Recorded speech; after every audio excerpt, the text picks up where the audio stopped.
पाए जाते हैं, एक हेलिकल स्ट्रक्चर पाए जाते हैं जिसमें क्रोमेटिन जो है डीएनए खुला रहता है। हम लोग कहना न्यूक्लियोप्रोटीन, क्योंकि न्यूक्लिक एसिड और प्रोटीन से नॉन हिस्टोन प्रोटीन से मिलकर बना होता है, इसलिए इसका यहाँ से नाम लिया गया है न्यूक्लियोप्रोटीन पाया जाता है। ये भी क्रोमोसोम पैक्ड है, तो कुछ इस प्रकार होगा। यह क्रोमोसोम क्रोमोसोम के अंदर होता है डीएनए, जो कि जेनेटिक मटेरियल होता है ह्यूमन का। हेलो दोस्तों, आज हम सब देखेंगे न्यूक्लियस के बारे में।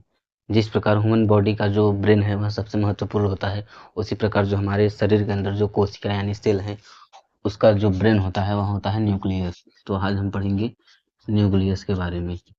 तो न्यूक्लियस जो होता है उसे केंद्रक भी कहा जाता है, जो कि सेल के एकदम सेंटर में पाया जाता है। ये सेल हो गया, इसके सेंटर में पाया जाता है। न्यूक्लियस की खोज जो है सबसे पहले की थी रॉबर्ट ब्राउन ने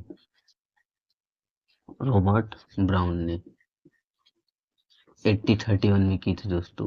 1831 में रॉबर्ट ब्राउन ने न्यूक्लियस की खोज की थी। न्यूक्लियस क्या होता है? ब्रेन ऑफ सेल होता है। तो यहाँ न्यूक्लियस, इसी न्यूक्लियस को हम अलग से यहाँ पर स्टडी करेंगे। तो दोस्तों यह जो न्यूक्लियस होता है सबसे पहले इसमें पाए जाते हैं एक हेलिकल स्ट्रक्चर पाए जाते हैं, जिसमें क्रोमेटिन जो है डीएनए खुला रहता है। जब यह खुला रहता है तो इसमें डीएनए, आरएनए और कुछ प्रोटीन भी पाए जाते हैं। इसको कहते हैं हम लोग क्रोमेटिन। क्रोमेटिन किस किस चीज़ों से मिलकर बना होता है? ये डीएनए और आरएनए और नॉन हिस्टोन प्रोटीन से। तो क्रोमेटिन का एक दूसरा भी नाम है, उसका नाम है न्यूक्लियोप्रोटीन, क्योंकि यह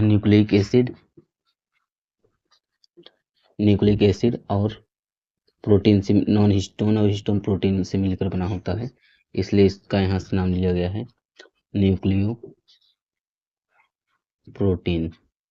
तो इसका क्या नाम हो गया? न्यूक्लियोप्रोटीन। और इसमें पाए जाते हैं दोस्तों न्यूक्लियोलस। यह न्यूक्लियोलस क्या करता है? यहाँ आरएनए को सिंथेसिस करता है। आरएनए का मतलब क्या होता है? Ribosomal RNA. राइबोसोमल आरएनए क्या करता है दोस्तों? जिसमें राइबोसोमल आरएनए ज़्यादा होगा तो यहाँ प्रोटीन सिंथेसिस का एक फैक्ट्री है आरएनए, तो यह प्रोटीन का फॉर्मेशन ज़्यादा से ज़्यादा करता है। तो जिसमें प्रोटीन ज़्यादा पाया जाता है मतलब उसमें न्यूक्लियोलस ज़्यादा होगा। न्यूक्लियोलस यदि ज़्यादा होगा तो प्रोटीन का जो फॉर्मेशन है वह ज़्यादा होगा। इसका कहने का मतलब है इसी न्यूक्लियस के अंदर जो भरा रहता है दोस्तों, पूरे न्यूक्लियस में, इसे कहते हैं न्यूक्लियोप्लाज्म। जैसे जो सेल के इधर भरा रहता है उसे कहते हैं साइटोप्लाज्म। इसी प्रकार जब न्यूक्लियस के अंदर भरा रहता है जिसे कहते हैं न्यूक्लियोप्लाज्म। न्यूक्लियोप्लाज्म किसे कहते हैं? इसे न्यूक्लियस से अटैच होता है गोल्गी बॉडीज, एंडोप्लाज्मिक रेटिकुलम, फिर गोल्गी बॉडीज, जो कि यहाँ पाया जाता है रेटिकुलर स्ट्रक्चर में। और इसमें पाए जाते हैं कुछ पोर भी। जैसे यहाँ जो होता है वह 2 मेंबर का इन्वेलप होता है, इसमें कुछ ऐसे क्रॉस सेक्शन भी पाए जाते हैं। ठीक है, यहाँ हो गया न्यूक्लियस। अब देखेंगे न्यूक्लियस के अंदर क्या पाया जाता है। तो न्यूक्लियस के जो अंदर है यहाँ क्रोमोजोम पाया जाता है। अब क्रोमोजोम यहाँ पैक्ड नहीं है, ये इंटरफेस में है। जब सेल डिवाइड ना कर रहा हो तब का यहाँ स्टेज। अब हम सब देखेंगे जो क्रोमोजोम है वह कैसे पाया जाता है। यदि ये क्रोमोजोम पैक्ड है तो कुछ इस प्रकार होगा। क्या है क्रोमोजोम? क्रोमोजोम के अंदर होता है डीएनए, जो कि जेनेटिक मटेरियल होता है ह्यूमन का। DNA is a genetic material. DNA क्या होता है दोस्तों? जेनेटिक मटेरियल होता है। देखेंगे जो क्रोमोजोम होता है इसके कितने टाइप होते हैं।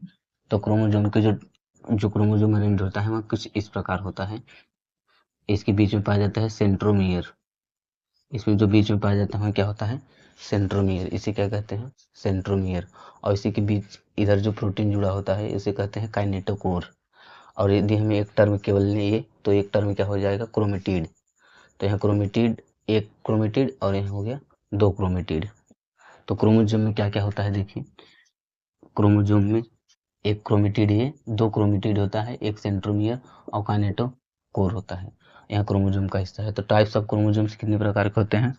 यदि सेंट्रोमियर बीच में है तो उसे हम लोग कहेंगे मेटासेंट्रिक। क्या कहेंगे? मेटासेंट्रिक। अगर बीच से थोड़ा सा इधर है तो उसे हम क्या कहेंगे?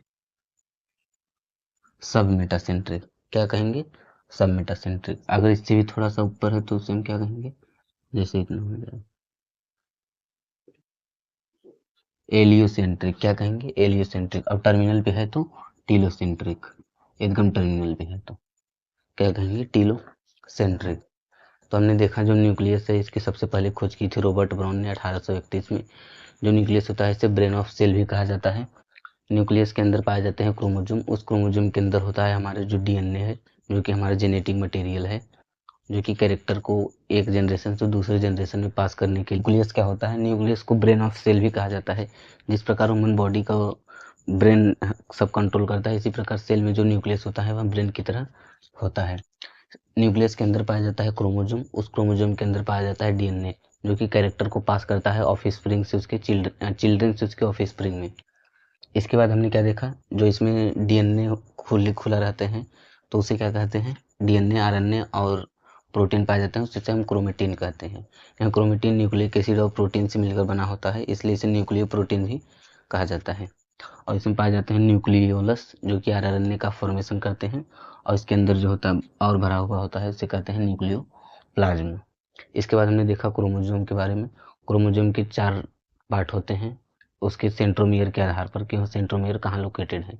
यदि सेंट्रोमियर बीच में एकदम लोकेटेड है तो उसे हम लोग कहेंगे मेटासेंट्रिक। यदि बीच थोड़ा अपर है तो उसे सब मेटासेंट्रिक। यदि इससे भी थोड़ा अपर है और छोटा सा यहाँ दिख रहा हो तो उसे हम कहेंगे एलियोसेंट्रिक। और जब यह एकदम टर्मिनल पर लोकेटेड हो उसे हम लोग कहेंगे टीलोसेंट्रिक।